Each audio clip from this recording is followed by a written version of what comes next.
Assalamualaikum warahmatullahi wabarakatuh. Perkenalkan, kami dari kelompok yang beranggotakan Elma Nur Hidayati, Lia Fajarwina, Nandia, dan Feby Nindya akan mempresentasikan hasil kerja kelompok kami terkait penerapan teori belajar di dalam kelas. Tugas ini merupakan penugasan pada topik 1 bagian demonstrasi kontekstual mata kuliah pemahaman peserta didik dan pembelajarannya. Materi pertama yang akan kita bahas adalah penerapan teori behaviorisme di dalam kelas. Teori ini merupakan teori belajar yang mengedepankan perubahan perilaku peserta didik sebagai hasil proses pembelajaran. Perubahan tersebut diakibatkan adanya stimulus dan respon. Jika peserta didik tidak dapat menunjukkan perubahan setelah pembelajaran, maka menurut teori ini, peserta didik tersebut tidak dapat dikatakan telah belajar dengan baik.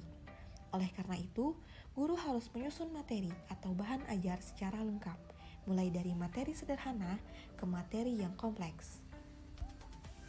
Kemudian, saat guru melihat ada kesalahan baik pada materi maupun pada peserta didik, maka guru akan segera memperbaikinya. Guru memberikan banyak latihan agar terbentuk perilaku atau pembiasaan yang diinginkan. Evaluasi yang dapat dilakukan berdasarkan perilaku yang terlihat. Kemudian, guru dituntut memiliki kemampuan pemberian penguatan, baik positif maupun negatif. Baiklah, selanjutnya di penerapan teori sosial kognitif di dalam kelas. Beberapa contoh penerapan sosial kognitif di dalam kelas. Yang pertama, menonjolkan gagasan bahwa sebagian besar pembelajaran manusia terjadi di dalam sebuah lingkungan sosial. Yang kedua, dengan mengamati orang lain, manusia memperoleh pengetahuan, aturan-aturan, keterampilan, strategi-strategi, keyakinan, dan sikap. Contoh penerapan yang lainnya itu adalah teori sosial kognitif ini berfokus pada pernyataan bahwa keadaan lingkungan yang dihadapi secara kebetulan bisa mempengaruhi perilaku seseorang. Contoh penerapan teori sosial kognitif di dalam kelas. Ada 2 contoh penerapannya. Yang pertama itu, guru dapat memberikan pujian kepada peserta didik A karena peserta didik A ini menolong temannya. Nah, pasti peserta didik lain akan meniru perilaku peserta didik A tadi untuk mendapatkan pujian yang sama. Contoh yang kedua, misalnya ketika materi tentang menjaga kebersihan lingkungan, peserta didik diperlihatkan video masyarakat yang menjaga lingkungan yang tidak membuang sampah sembarangan.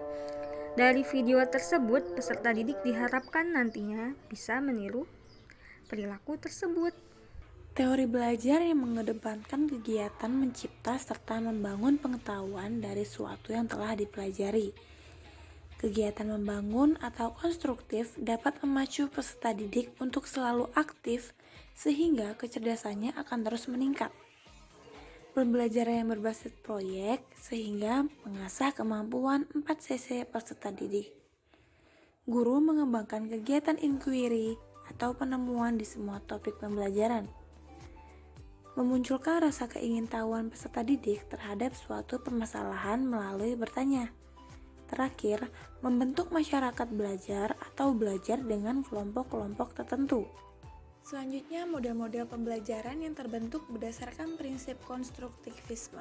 Yang pertama ada project based learning. Menurut Grant 2022 mendefinisikan project based learning merupakan model pembelajaran yang berpusat pada peserta didik untuk melakukan suatu investigasi yang mendalam terhadap suatu topik. Peserta didik secara konstruktif melakukan pendalaman pengajar dengan pendekatan berbasis riset terhadap permasalahan yang berbobot, nyata, dan relevan. Kemudian yang kedua ada problem-based learning. Menurut Dutch 1995, dalam Aris Soymin, problem-based learning adalah model pengajaran yang bercirikan adanya permasalahan nyata sebagai konteks untuk para peserta didik belajar berpikir kritis, dan keterampilan memecahkan masalah serta memperoleh pengetahuan. Kemudian yang ketiga ada discovery learning. Menurut Hanifiyah 2012, model pembelajaran discovery learning adalah rangkaian kegiatan pembelajaran yang melibatkan secara maksimal seluruh kemampuan peserta didik untuk mencari dan menyelidiki secara sistematis, kritis, dan logis, sehingga mereka dapat menemukan sendiri pengetahuan, sikap, dan keterampilan sebagai wujud adanya perubahan perilaku. Baiklah, di sini ada beberapa rencana untuk meningkatkan motivasi para siswa yang ada di kelas. Ada beberapa kasus yang ditampilkan. Kasus yang pertama itu yaitu Tania yang berusia 7 tahun memiliki kemampuan yang rendah dan keinginan yang rendah untuk sukses. Nah, bagaimana cara mengatasi kasus tersebut? Ada beberapa cara. Yang pertama itu, siswa yang memiliki motivasi rendah untuk sukses seperti Tania akan terlihat kurang bersemangat dalam menyelesaikan tugas-tugas yang dikerjakannya. Tania yang memiliki motivasi prestasi rendah dan kemampuan yang rendah memiliki ciri ketakutan akan kegagalan. Dalam melakukan tugas, maupun tugas kelompok atau tugas individu, dia tidak memikirkan bahwa dirinya akan mendapatkan kesuksesan, namun lebih berfokus agar tugasnya tidak mengalami kegagalan. Sebagai kompensasinya dalam mengerjakan tugas, ia cenderung untuk mengambil tugas yang mudah, tidak ingin mengambil tugas yang susah, sehingga dirinya yakin akan terhindar dari kegagalan.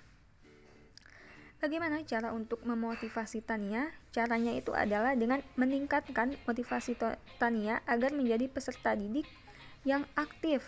Salah satu caranya adalah dengan memberikan motivasi secara langsung, yaitu dengan menceritakan kisah sukses pendidik atau tokoh-tokoh lain yang menginspirasi dengan bahasa sederhana namun dipahami oleh anak seusia Tania. Saat mendengarkan kesuksesan orang lain, tak jarang peserta didik akan termotivasi untuk mengikuti jejaknya. Alhasil, mereka bisa lebih giat lagi dalam belajar. Selain itu, dapat juga dengan memberikan pujian. Pujian merupakan ucapan yang bisa memberikan sentuhan positif secara verbal. Melalui pujian, anak akan merasa dihargai.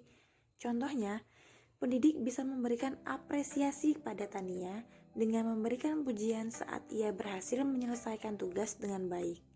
Dengan demikian, peserta didik tersebut akan terus termotivasi untuk menjadi yang terbaik di hadapan gurunya. Untuk peserta didik yang tidak menyukai pujian, pendidik dapat menyiasatinya dengan reward yang lain. Kasus berikutnya yaitu Samsul berusia 10 tahun. Ia bekerja keras untuk menjaga harga dirinya pada tingkat tertinggi, tetapi memiliki rasa takut akan gagal yang kuat. Pada kasus ini, menurut kelompok kami, peserta didik yang memiliki harga diri yang tinggi memiliki karakteristik yang keras terhadap dirinya sendiri. Ia memiliki kekhawatiran yang besar terhadap semua hal yang akan dihadapinya. Apabila tidak sesuai dengan ekspektasi yang telah ia rencanakan, biasanya ia akan menyalahkan dirinya sendiri terhadap gangguan tersebut. Agar peserta didik tersebut tidak terpuruk dengan dirinya sendiri, sebaiknya guru terlebih dahulu merangkul dan mengubah mindset peserta didik tersebut. Cara yang dapat dilakukan yaitu memberikan motivasi bahwasannya kegagalan bukan berarti kalah, akan tetapi pelajaran untuk menjadi lebih baik dan menuju kesuksesan ke depannya. Jangan melihat kegagalan sebagai batu penghalang untuk kita maju, namun bisa dijadikan pengalaman yang berharga agar tidak dapat mengalami kesalahan yang sama.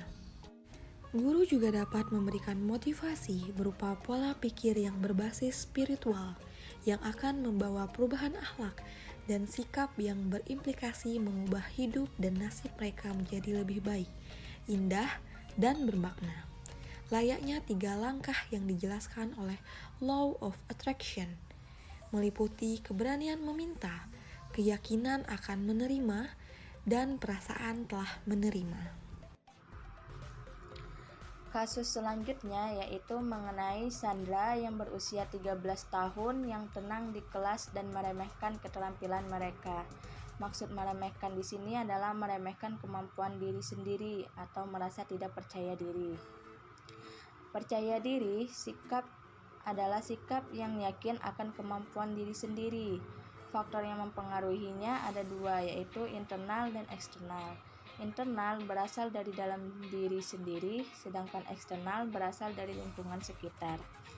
Adapun solusi untuk situasi Sandra, yang pertama adalah memahami kondisi Sandra terlebih dahulu. Apa yang menyebabkan Sandra meremehkan kemampuan dalam dirinya atau merasa tidak percaya diri. Yang kedua, mengambil tindakan yang mungkin bisa meningkatkan rasa percaya dirinya. Adapun contoh tindakan yang mungkin membantu mengatasi kondisi Sandra, yang pertama adalah kita memberi motivasi atau nasihat secara pribadi. Yang kedua, menyarankan Sandra untuk mengikuti ekstrakurikuler agar dapat melatih meningkatkan kepercayaan dirinya. Yang ketiga, memberikan kepercayaan lebih agar dapat menumbuhkan rasa percaya dirinya. Yang keempat, memberikan apresiasi untuk setiap tindakan baik yang telah dilakukannya. Dan terakhir, memberitahu bahwa setiap anak itu istimewa dengan segala keunikannya. Selanjutnya, ada Robert 16 tahun yang menunjukkan sedikit minat di sekolah dan saat ini tinggal bersama bibinya. Dan posisinya, ia sudah tidak dapat menghubungi orang tuanya. Motivasi adalah daya penggerak atau pendorong untuk melakukan sesuatu pekerjaan, di mana motivasi sendiri berasal dari dalam diri dan dari luar diri. Yang berasal dari dalam diri atau intrinsik, yaitu dorongan yang datang dari hati sanubari, umumnya kesadaran akan pentingnya sesuatu.